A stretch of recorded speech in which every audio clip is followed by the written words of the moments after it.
Khordha medical कर्तृपक्ष ठिका संस्था को देना 5 मास दरमा तेबे ठिका संस्था को दि जाइनि टंका कौठू देव बोली कहिसंती ठिकादार। खोर्धा मुख्य चिकित्सा सफाई कर्मी सहित खेलुची ठिकादार सांघातिक खेल दोष जाउची ओडिशा बीजेपी सरकार मुंडकू। खोर्धा मेडिकल श्रमिक आईन ध्वज उड़ुची। श्रमिक आईन ने 7 तारिख में दरमा दवा कथा किंतु दुर्भाग्यर कथा 2 मास सफाई कर्मचारी मानकू मिलनी दरमा।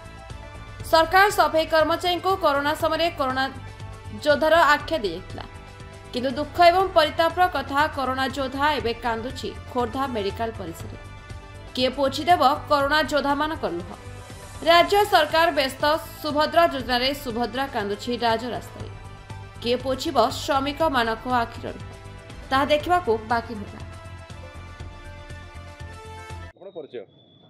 मो ना हूँ बी चंद्रशेखर राव आउ डीएचएच खोर्धार कम कर दीर्घ 9-10 वर्ष है कम कर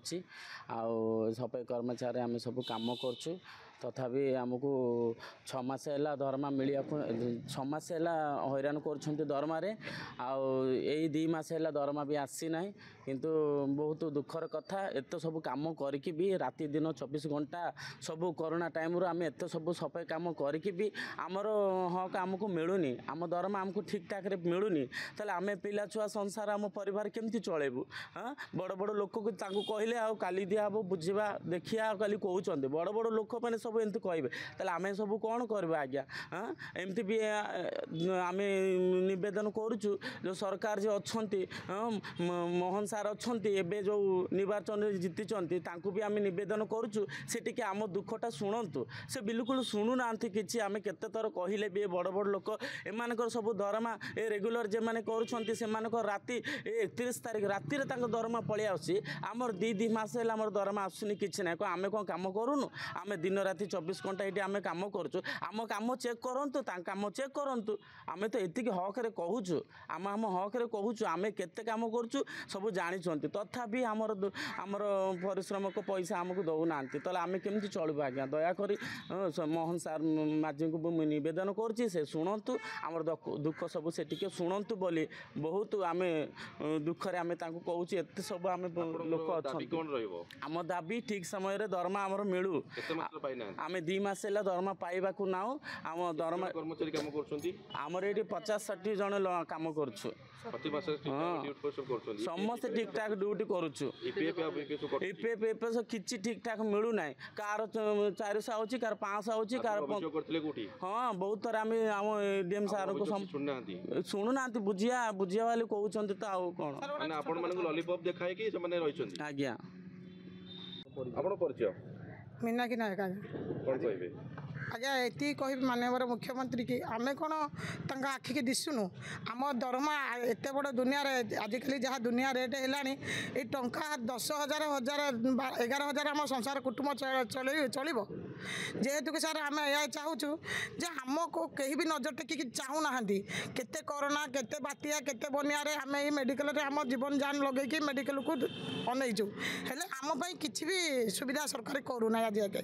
गोटे सरकार स्वीपर चाकरी आगे 40,000 डिमांड करा 40,000 तू देले ये चाकरी पाइबू ताले आगे आम दुखी गरीब लोक जी खाया को पाऊना सी आपको 40,000 कौट आनिक दब गोटे चाकरी पाइब जेहेतु कि जी कम दौची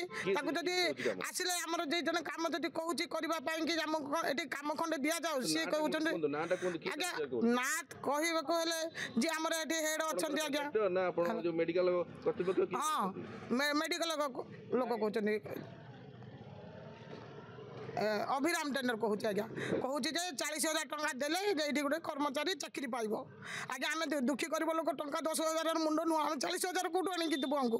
गोटे चाकरी पाई स्वीपर चाकरी पाई। हाँ आज्ञा आमको सार मोहन माझी सार किसी भी नजर कौन आम उपर पड़ूनी कि एत बड़ अफिसर मान नजर पड़ुची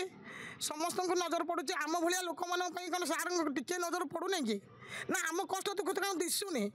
आम कंटाक्ट अच्छु बोली आमर किसी दिशुनी कहीं आज्ञा आम कौन किसी करनु कि जिते कोरोना योद्धा समय किए ठिया मेडिकल किए ठिया आज्ञा ये स्वीपर कर्मचारी ही करते गोटे बेडसीट उठेगा कर्मचारी उठाऊले स्वीपर उठाऊले आज स्वीपर मान कौन किसी सार को देखा जाऊनी आम पेट कौन टिके भी ये करूनी ଆଜ୍ଞା ଆମେ ଆପଣଙ୍କୁ ହାତ ଯୋଡ଼ୁଛୁ, ଆମକୁ ଏ କଷ୍ଟରୁ ରକ୍ଷା କରନ୍ତୁ। ଆମର କିଛି ଦରମା ବି ବଢ଼ିଆ ଯାଉ, ଆମେ ଏତିକି ଦରମାରେ ବି ଚଳିପାରୁନୁ, ଆମ ପରିବାର ଏତିକି ଦରମାରେ ଚଳୁନି। ଆମ ପାଇଁ ଆଜ୍ଞା ଦୟା କରନ୍ତୁ, କିଛି ଦରମା ବଢ଼ାନ୍ତୁ, ଆମେ ଯେମିତି ପ୍ରତ୍ୟେକ ମାସରେ ଠିକ୍ ଦରମା ଆମେ ପାଇବୁ।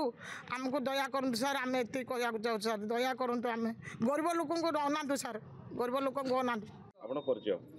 ମୋ ନାଁ ପିତାବାସ ନାୟକ, DHH ଖୋର୍ଦ୍ଧାରେ ଗୋପବନ୍ଧୁ ଚିକିତ୍ସାଳୟରେ ମୁଁ ଦୀର୍ଘ 12 ବର୍ଷ ହେଲା କାମ କରୁଛି। ମୋ ଘର ବାଙ୍କି କଟକ। କ'ଣ କହିବେ ଆଜି ଧାରଣା କାହିଁ ଦେଇଛନ୍ତି? ଆଜି ଧାରଣା ଦେବାର ବଡ଼ ଦୁଃଖର କଥା ଆଜ୍ଞା, ଆମର ଏଇ କର୍ମଚାରୀ ବୃନ୍ଦ ଯିଏକି DHHରେ ସଫେଇ କର୍ମଚାରୀ, ଆଜି ଦୀର୍ଘ ମୁଁ 11 ବର୍ଷ